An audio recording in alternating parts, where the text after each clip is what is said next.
Indian air force, Indian army और Indian navy को बराबर बराबर में तकसीम कर दिया जाए, क्योंकि हमारी जान वो बचाते हैं, आतंकवादियों को वो मारते हैं, आतंकवादियों को गोली का शिकार भी वो होते हैं, घुसपैठियों को वो भगाते हैं। आज उनकी बदौलत हम यहाँ सांस ले रहे हैं, हम जी रहे हैं। अगर आर्मी नहीं होती हमें कच्चा खा जाते, पाकिस्तान वाले आतंकवादी घुसपैठिए हमें कच्चा खा जाते बिना भुने। तो ये सारी संपत्ति इंडियन आर्मी को दे देनी चाहिए, तीनों को।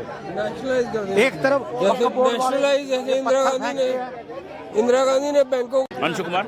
वक्फ बोर्ड के ऊपर जो आए दिन प्रोटेस्ट हो रहे हैं, कभी मुस्लिम समुदाय के लोग कर रहे हैं, कभी सनातन लोग कर रहे हैं, क्या कहना है आपका?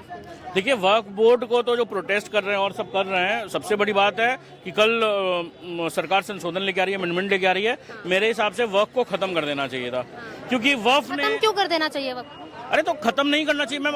आप एक बात बताइए कि आज तक वक्फ ने कितने गरीब जो तबका जो है मुस्लिम समुदाय में, कितने बच्चियों का शादी करवाया है जो लोअर मिडिल क्लास है या जो लोअर क्लास के लोग हैं?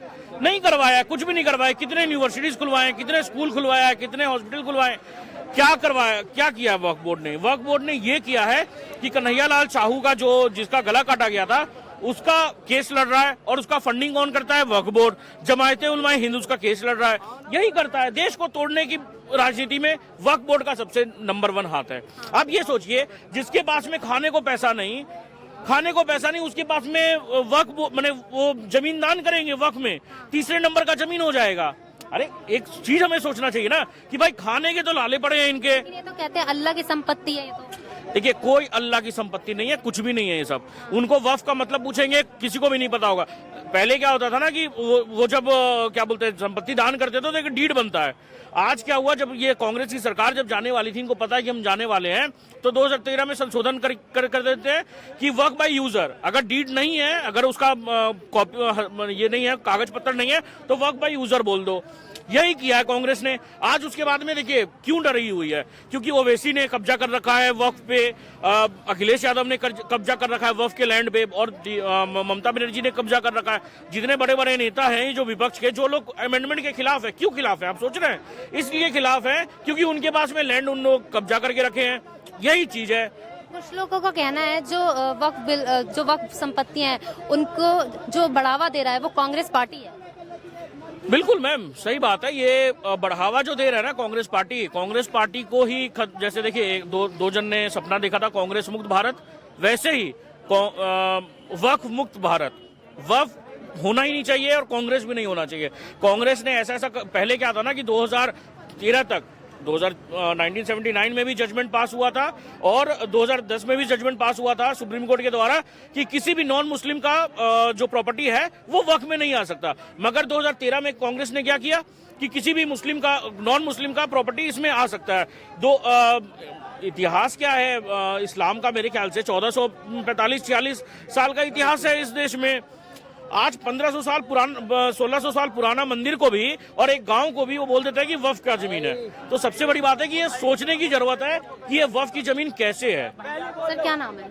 एडवोकेट धर्मदास सिंघल। वक्फ बोर्ड के बारे में पता है आपको? वक्फ बोर्ड क्या है? हाँ, क्यों नहीं। क्या है वक्फ बोर्ड? क्या वक्फ बोर्ड क्या है? एक कांग्रेस का बनाया हुआ एक धरती को निगलने का, हिंदुस्तान की 1/3 धरती निगल चुका है वक्फ बोर्ड।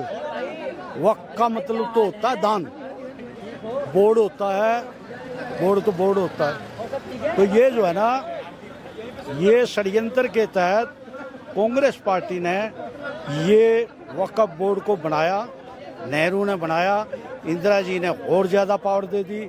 उसके बाद जो ये नरसिम्हा राव थे और पावर देते गए, जो मांगता गया वक्फ बोर्ड ये देते गए। लास्ट में प्रधानमंत्री मनमोहन सिंह जी ने तो सबे कुछ दे दिया इनको। वक्फ बोर्ड की वो पावर है, ये कनॉट प्लेस है ना, ये इसके ऊपर बोर्ड लगाकर अपनी डंडी घुमा दें तो ये हो गया। नो केस, ताजमहल जो है वो भी वक्फ बोर्ड की कोर्ट, ना सेशन कोर्ट, कुछ नहीं वो होगी।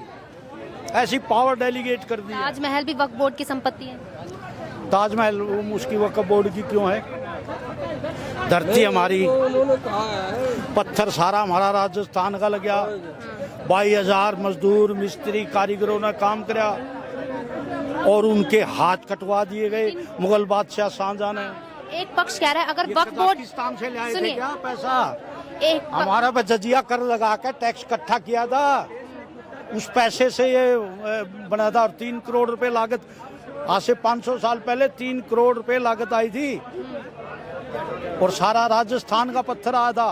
राजस्थान के मिस्त्री आए थे, लेबर, बेलदार, कारीगर जो भी थे, पत्थर के काटने वाले बनाने वाले हमारे ही हाथी थे, हमारे ऊंट जो वहां से खींच खींच के लाए थे। सर सहमत है इनकी बातों से? हाँ जी, क्या करें? वक्फ बोर्ड, वक्फ बोर्ड जो है लुटेरों का बोर्ड है मैडम। जो लोग बाहर से आए थे, लूट के जमीन यहाँ के लोगों की और अपने आप को एक धार्मिक चोगा पहना लिया कि वक्फ के नाम पर जो है उन्होंने एक धार्मिक संस्था बना के उसको जस्टिफाई करने की कोशिश कर रहे हैं। मतलब आदमी अगर कोई लूटता है कोई चीज़ तो वो माल लूट का ही रहता है, वो चाहे वो उसको कोई हिंदू कह दे, मुसलमान कह दे, कुछ भी कह दे, लेकिन माल तो वो लूट का ही हुआ ना। तो इन्होंने लूट के जो है ना यहाँ के लोगों की जमीन उस पर। कुछ लोग कह रहे हैं, एक पक्ष कह रहा है कि अगर वक्फ बोर्ड खत्म होता है, खत्म करती है सरकार, तो खून की नदियां बह देंगी। वो तो महबूबा भी कह रही थी। 370 हटाया, लाशों के अंबार बिछा दिए जाएंगे, हिंदुस्तान का और कश्मीर का पुल टूट जाएगा और आगजनी होगी, तिरंगा उठाने वाला नहीं होगा। कहाँ गई वो महबूबा? ऐसा कुछ नहीं होगा। देखो, रोष है, प्रदर्शन करने का हर भारतीय नागरिक को राइट है। हमारी आर्टिकल 19 अनुच्छेद 19 सब भारत को अपना प्रदर्शन करने का, अपने विचार रखने का, अपने वो जो है अपनी मांग रखने का हक देता है। लेकिन ये संविधान हमारा किसी तरह भी हक नहीं देता आगजनी, लूटपाट और मार देना और सर धड़ से अलग पत्थर फेंकना। ये कॉन्स्टिट्यूशन में नहीं अलाउड है, ना ये क्राइम में आता है, ऑफेंस में आता है। हाँ, प्रदर्शन करो, धरना धरो, प्रोटेस्ट करो, वो उनका हक है, सबका है, आपका भी है, मेरा भी है, हर भारतीय का है।